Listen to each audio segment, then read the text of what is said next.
Bon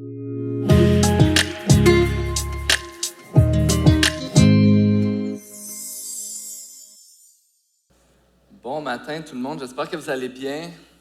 Donc, mon nom c'est Dominique, si vous ne connaissez pas, je suis un des pasteurs ici à l'église Le Sentier. Je suis vraiment content d'être avec vous ce matin. J'aimerais vous partager une de mes citations préférées d'un ancien pasteur, peut-être encore pasteur, Tim Keller aux États-Unis. Une citation que je me rappelle souvent parce que c'est vraiment, j'en ai besoin. Puis je voudrais vous partager ça ce matin pour introduire le message. Voici la bonne nouvelle de l'Évangile. Nous sommes plus pécheurs et imparfaits en nous-mêmes qu'on n'oserait jamais le croire. Et pourtant, en même temps, nous sommes plus aimés et acceptés en Jésus-Christ que nous ne pouvons jamais l'espérer. Je vais le répéter. Nous sommes plus pécheurs et imparfaits en nous-mêmes qu'on n'oserait jamais le croire. Et pourtant, en même temps, nous sommes plus aimés et acceptés en Jésus-Christ que nous ne pouvons jamais l'espérer. Et dans le fond, ce mois de décembre, on souligne, comme à chaque année, Noël. Et dans notre série de Noël cette année, Emmanuel, Dieu avec nous. Et quand on regarde ensemble Emmanuel, Dieu avec nous, je ne pense pas qu'il y a de plus grande preuve d'amour que Dieu lui-même qui vient sur la terre pour intervenir dans nos vies. Que Dieu lui-même qui se présente parmi nous et qui vient nous offrir la solution à notre désespoir, à notre besoin le plus criant, c'est-à-dire que d'être réconcilié avec notre Créateur. Dieu avec nous. C'est la plus grande preuve d'amour que de réaliser que Dieu est avec moi. Quand ça va mal, quand je désespère, quand je vis dans le péché, la honte, le regret, quand je manque d'amour envers quelqu'un. Comment faire pour me sortir de la honte? Où aller dans la souffrance? Tu peux crier à Dieu et lui demander d'intervenir, de venir dans ta détresse. Juste simplement dire, viens Seigneur, j'ai besoin de toi. Si on peut avoir la certitude qu'il va nous écouter et prendre soin de nous, si on peut avoir la certitude qu'il va nous inviter à prendre part à sa joie avec lui, c'est parce qu'il est venu. C'est parce que Jésus est venu. Et quand Jésus est venu dans le monde, il n'est pas venu pour nous juger. Il n'est pas venu pour nous détruire. Il n'est pas venu pour nous écraser. Non, Jésus est venu pour mourir et donner sa vie par amour pour nous, pour qu'on puisse partager sa joie avec lui pour toujours. La semaine passée, Pasteur Alex a enseigné sur le fait que Dieu est un Dieu saint, au contrôle, qui demande toute notre obéissance. Et je me posais la question, comment est-ce qu'un Dieu saint qui demande toute mon obéissance peut être une bonne nouvelle pour moi?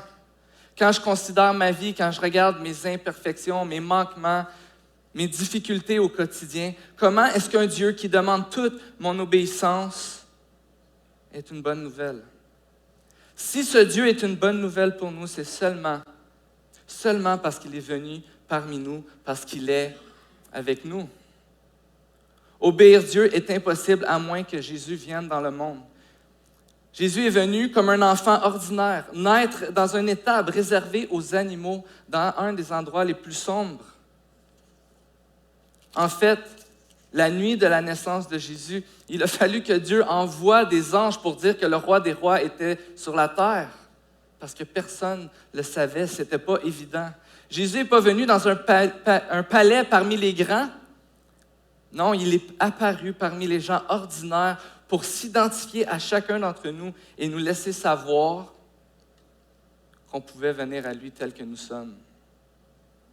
Et c'est ça ce matin qu'on veut voir ensemble, la bonne nouvelle de la venue de Jésus. Comment est-ce que la venue de Jésus il y a 2000 ans et plus est une bonne nouvelle pour moi aujourd'hui?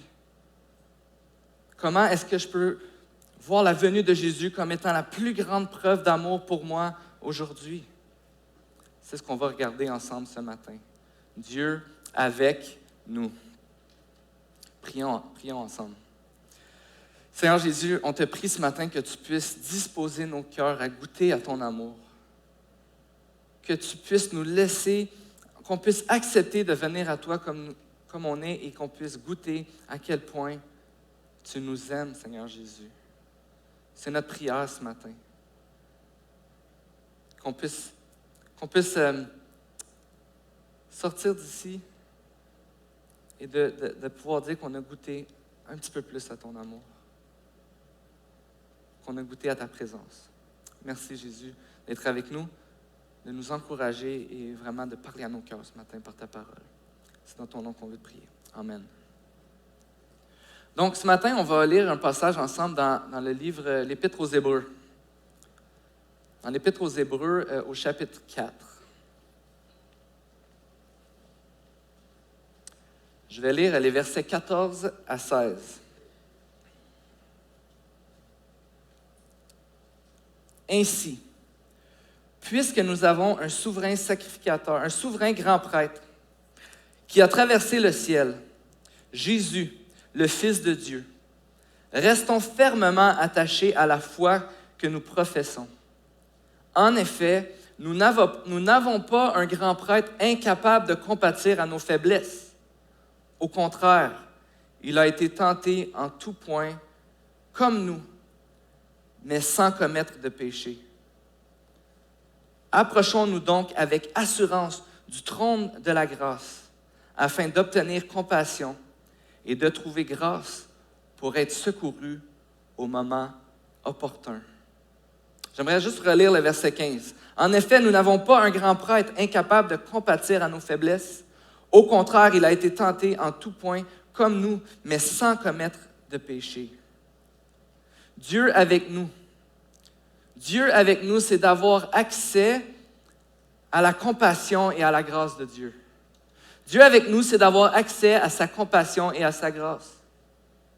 Jésus est venu vers nous rempli de compassion pour nous.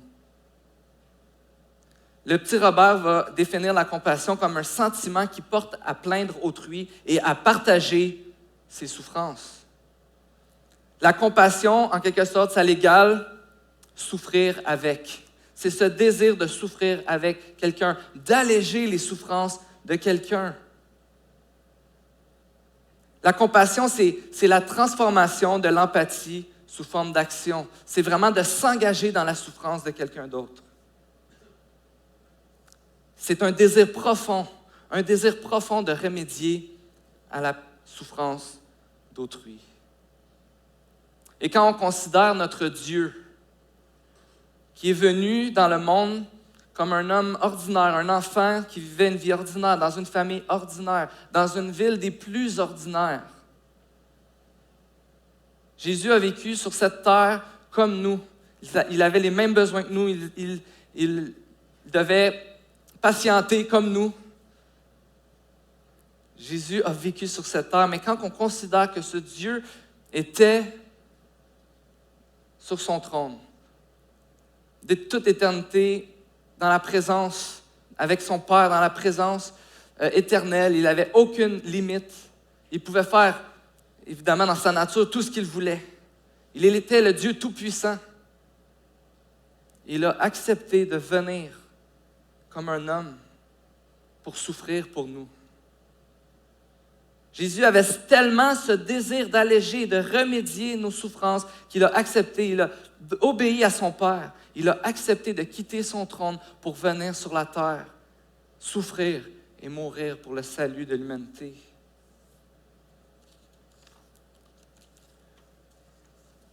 Jésus avait ce désir profond. Mais ce que la Bible nous enseigne ici, c'est que non seulement qu'il voulait venir alléger nos souffrances, qu'il voulait prendre part à nos souffrances avec nous, mais Jésus, en tant qu'homme, a souffert et a été tenté en toutes choses, comme nous. Jésus est capable de compassion parce qu'il a vécu ce que nous avons vécu.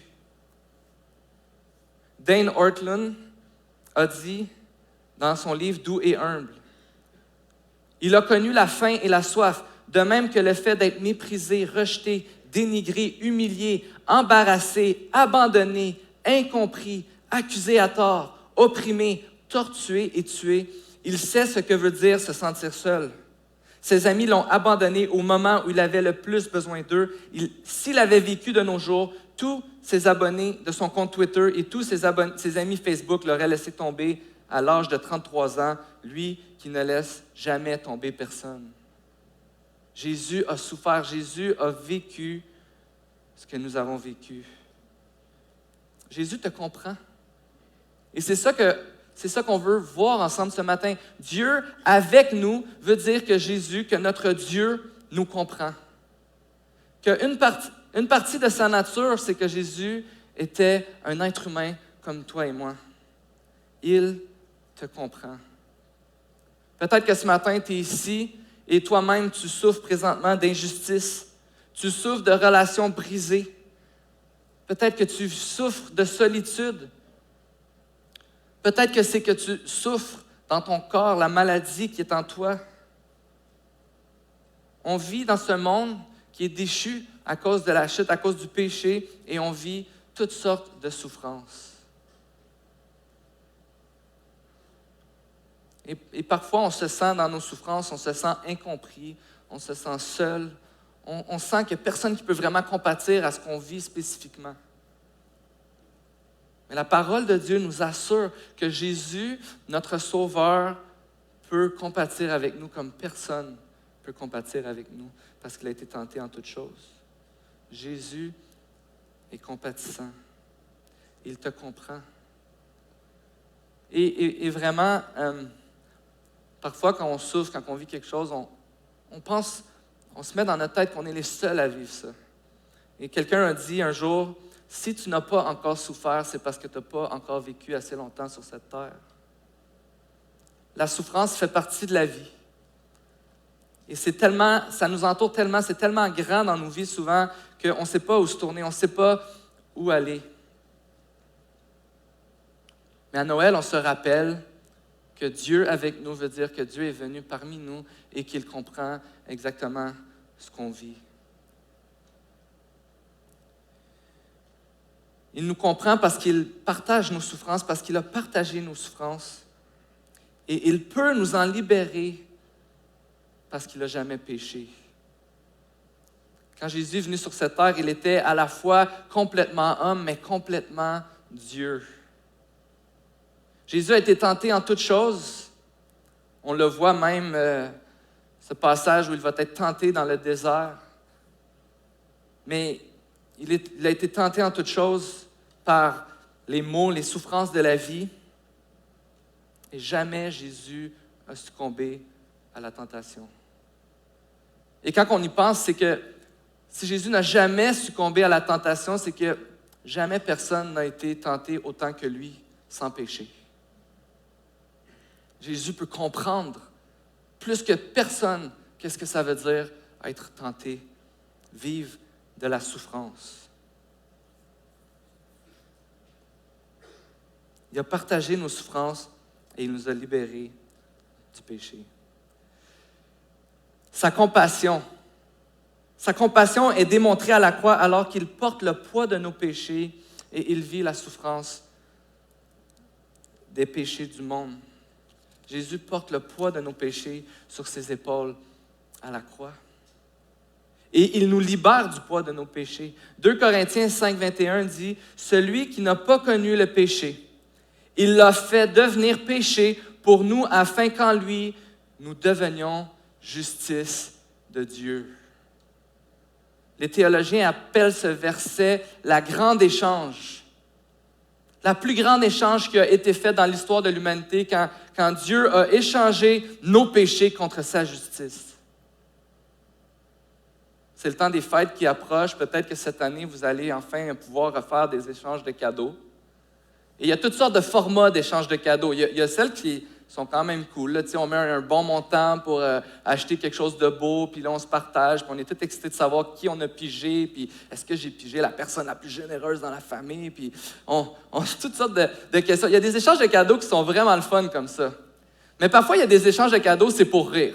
Exemple, on va faire un échange de cadeaux à 5 $. Bon, là, aujourd'hui, c'est comme impossible là, de faire un échange de cadeaux à 5 $, mais quand on fait un échange cadeau à 5 $, si tu veux faire la meilleure échange possible, selon moi, tu vas au Dollarama et tu achètes 5 $ de chocolat ou de bonbons. C'est comme le meilleur investissement de 5 $ que tu peux faire pour un cadeau. Puis c'est facile, surtout quand tu es toujours à la dernière minute, tu arrêtes au Dollarama, tu achètes tes 5 de cadeau, tu emballes ça, puis là, tu es tout excité parce que tu le sais que ton cadeau va être un des plus populaires dans la soirée. C'est impossible de battre ça pour 5 Je l'ai déjà fait, là, puis si quelqu'un battait ça, c'est parce qu'il avait mis 10 c'est tout. Mais il y en a que eux, au lieu de dire « je vais faire le meilleur cadeau possible pour 5 ils catchent que c'est supposé d'être drôle, puis ils vont emballer un rouleau de papier de toilette avec, je sais pas moi, une canne de champignons, tu sais. Fait que là, tu sais, t'es là, c'est toi, t'as participé à l'échange de cadeaux, tu t'es donné, tu te dis, c'est sûr, j'ai la meilleure, j'ai hâte de voir qui va avoir mon cadeau. Puis là, à la fin, tu te retrouves avec, une fois c'était un plunger là, pour déboucher la toilette. Là, c'était quand même, j'aimerais ça avoir mes chocolats, s'il vous plaît, je sens pas que c'est juste ce qui vient de se passer. Mais évidemment, quand on regarde cet échange de Dieu sur la croix, qui échange sa justice contre nos péchés. Jésus est venu souffrir sur la croix pour échanger avec moi sa perfection pour que moi je lui donne mes péchés. Puis il n'y avait rien que je pouvais faire. C'est lui qui a tout fait pour alléger mes souffrances, mon plus grand besoin, c'est-à-dire d'être réconcilié avec mon Créateur. C'est un échange qui a de l'air vraiment injuste du point de vue de Dieu, mais que Dieu a fait avec joie. Il n'a pas fait comme « Ah, Dominique, finalement, tu as un petit peu plus péché que je m'attendais, redonne-moi ma justice. » Non. Jésus n'a pas commis de péché et il nous donne sa justice. C'est ça la bonne nouvelle. Dieu est un Dieu qui demande notre obéissance complète. Et la seule façon que je peux donner une obéissance complète à Dieu, c'est de lui dire que Jésus l'a fait à ma place. Que Jésus est venu sur cette terre et que lui a obéi en toutes choses. Que lui, il n'a jamais péché. Que lui, il n'a jamais succombé à la tentation. Et que quand il est allé sur la croix, il a échangé cette vie parfaite pour que moi, je puisse lui donner mes péchés. Et quand Dieu nous regarde, Dieu voit son Fils à notre place. Dane Ortlund, dans son livre, va dire « Notre seul espoir est que celui qui porte notre souffrance la partage à titre de Dieu pur et saint. Notre souverain sacrificateur sans péché n'a pas besoin d'être secouru, c'est lui qui apporte le secours. » Jésus veut souffrir avec nous et il veut nous libérer de notre souffrance. Il nous donne ce qu'on a le plus besoin pour avoir accès à Dieu, c'est-à-dire sa justice, son pardon. C'est lui qui nous libère de la honte, c'est lui qui nous libère de nos péchés. Il nous rappelle que nous pouvons aller à lui en tout temps, tel que nous sommes, et il va nous accepter. En tout temps. Et ça, souvent, c'est ce qu'il y a de plus difficile pour nous. C'est d'accepter que maintenant, aujourd'hui, aussi imparfait, aussi inconstant, aussi peu fier que je suis de moi-même, je peux maintenant me présenter dans la présence de Dieu et me rappeler que c'est lui qui m'a sauvé. Je peux lui demander pardon, je peux lui demander son aide, je peux lui demander d'intervenir dans ma vie. Même si je ne me sens pas digne. En fait, l'Évangile, c'est de se rappeler que je ne suis pas digne, mais que je suis aimé et que c'est ça qui compte. Et c'est ce que Tim Keller voulait nous dire. Oui, on ne veut pas diminuer le péché dans nos vies. L'accès à Dieu, ce n'est pas de diminuer l'impact du péché dans ma vie. Ce n'est pas de faire plein d'actions meilleures que celles que j'ai faites qui sont moins bonnes pour avoir accès à Dieu.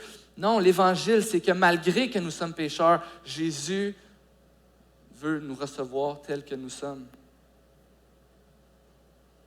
Dieu avec nous, Emmanuel, ce petit enfant qui naît dans un endroit vraiment pas recommandable peut-être, ou c'est pas l'endroit le plus glamour, mais il voulait qu'on sache qu'il était parmi nous, avec chacun d'entre nous.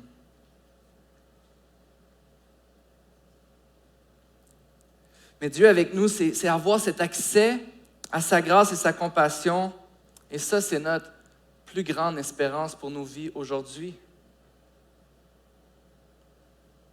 Le passage dans Hébreux va dire, au verset 16,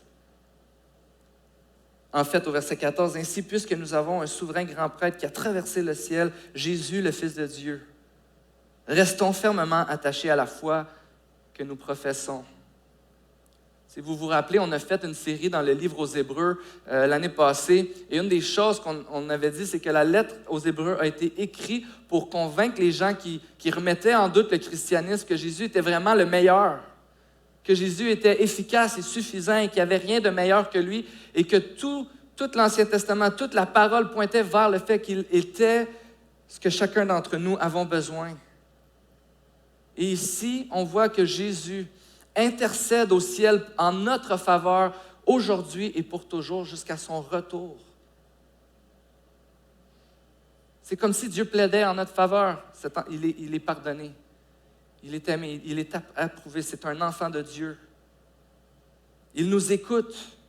On a accès à sa présence. Le verset 16 dit « Approchons-nous donc, puisqu'il intercède pour nous, puisqu'il peut compatir à nos souffrances, approchons-nous donc avec assurance du trône de la grâce afin d'obtenir compassion et de trouver grâce pour être secourus au moment opportun. » C'est notre espoir aujourd'hui dans notre souffrance. Et c'est aussi notre joie de savoir que je peux aller dans la présence de Dieu et lui apporter mes fardeaux. Je peux prier, je peux lui remettre ce que je vis. Je peux encore aujourd'hui me repentir de mon péché. C'est encore possible et il est encore autant compatissant envers nous. C'est d'ailleurs ce que Thomas Goodwin, un puritain anglais et théologien qui a vécu dans les années 1600, a voulu nous dire à propos de Hébreux 4.14. Et là, je vais vous lire seulement le titre du livre. Vous allez voir que le marketing a changé depuis ce temps-là. Seulement le titre du livre. « Le cœur de Christ au ciel envers les pécheurs sur la terre » ou un traité démontrant la disposition empreinte de grâce et les tendres affections de Christ dans sa nature humaine, maintenant glorifiée, envers les membres de son corps ayant toutes sortes de faiblesses causées par le péché ou les malheurs. Ça, c'était le titre du livre. Mais il a écrit 300 pages sur Hébreux 14 seulement, 4.14 seulement. Mais en d'autres mots, il veut nous démontrer que Jésus au ciel est aussi efficace que Jésus quand il était sur la terre il y a 2000 ans. Que Jésus, aujourd'hui, il est aussi présent que Jésus qui était présent sur la terre il y a 2000 ans. Que Jésus qui voulait prendre compassion, avoir compassion pour nous sur la terre il y a 2000 ans, veut autant avoir compassion pour toi aujourd'hui, maintenant qu'il est au ciel. Jésus est présent, Jésus est accessible et Jésus te dit « Viens à moi ». Il continue de nous pardonner, il continue de compatir avec nous, il nous écoute. Je vais demander aux musiciens de s'avancer, s'il vous plaît. Donc, ce matin, je veux t'encourager. J'espère que tu es encouragé par la présence de Jésus qui est avec toi. Et quand je lisais le titre de cette série, « Dieu avec nous », j'ai dit « Merci Seigneur que ce n'est pas Dieu contre nous. Merci parce que tu es avec moi maintenant dans ce que je vis, dans mes difficultés. Merci parce que je peux reconnaître que je ne suis pas digne, mais je peux quand même venir à toi pour le pardon de mes péchés. Je peux quand même venir à toi pour te donner mes souffrances. » Il y a quelques semaines, il y a quelques temps, je me suis réveillé pendant la nuit, puis là, je me suis mis à penser à plein de choses, puis je me suis mis à stresser au bout, là, puis là, j'essayais de dormir, puis là, j'avais le cœur qui pompait, là, j'étais comme, bon, je suis réveillé, là, tu sais, là, je réfléchissais, puis je stressais pour des choses qui s'en venaient, puis là, j'étais comme, j'essayais de dormir, puis à un moment donné, j'ai dit, je pourrais peut-être parler avec Jésus en ce moment, dans le milieu de la nuit, dans mes soucis du quotidien. Peut-être que c'est insignifiant pour tout le monde, tu sais, des fois, on dit c'est insignifiant ce qu'on vit pour les autres, mais pas pour Dieu. Et j'ai dit, Seigneur, peux-tu juste prendre mes soucis parce que je ne peux rien faire avec en ce moment-là, à 3 heures du matin, je ne peux rien faire avec mes soucis. Mais toi, tu peux juste les prendre et prendre soin de moi. Et je suis tombé endormi. Dieu est bon comme ça. Que ce soit dans la nuit, alors qu'on est stressé, qu'on fait de l'anxiété, Que ce soit parce qu'on lutte constamment avec le péché dans nos vies, que ce soit la souffrance qu'on vit, Dieu s'intéresse à ce que tu vis. Il s'en est tellement intéressé qu'il a descendu du ciel pour venir mourir pour toi. Ce matin, je veux t'encourager. Pendant que les musiciens vont chanter le dernier chant, tu peux chanter avec eux. Quand on chante, c'est comme une adoration au Seigneur. C'est vraiment nous qui déverse notre amour à Dieu. Mais je t'encourage à peut-être prendre le temps de prier. Parce que je sais que parfois, quand on se sent indigne d'aller devant Dieu, on peut se priver de la présence de Dieu pendant trop longtemps. Et ce matin, je te rappelle que c'est Dieu qui est venu vers toi. Et il est accessible. Fais juste aller à lui. Je t'invite ce matin à juste prendre un temps de prière dans le silence avec Dieu.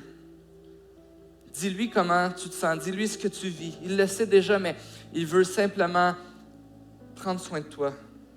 Demande-lui pardon. Il veut te pardonner. C'est ce que Jésus a fait quand il est venu. C'est pour ça qu'il est venu. Ce matin, gardons précieusement cette nouvelle que Jésus est avec nous. Et gardons ça près de notre cœur et dans la prière, soyons reconnaissants de cette vérité qui, après tout, est vraiment la plus importante de nos vies. Seigneur Dieu, tu es avec nous. Il n'y a rien qu'on a pu faire pour ça. En fait, on a tout fait pour que tu ne viennes pas. On s'est rebellé contre toi, on a dit qu'on n'avait pas besoin de toi, qu'on pouvait y arriver sans toi. Mais tu n'as pas accepté Jésus, de te séparer de ta création. Tu as voulu la sauver. Et merci d'être venu, de t'être rendu vulnérable, d'avoir accepté de vivre les contraintes d'un être humain, d'avoir souffert et ultimement de mourir sur la croix. On voit à quel point tu as souffert, à quel point tu avais peur, à quel point tu étais seul. Et on ne peut même pas comprendre les souffrances que tu as vécues alors que tu étais sur la croix.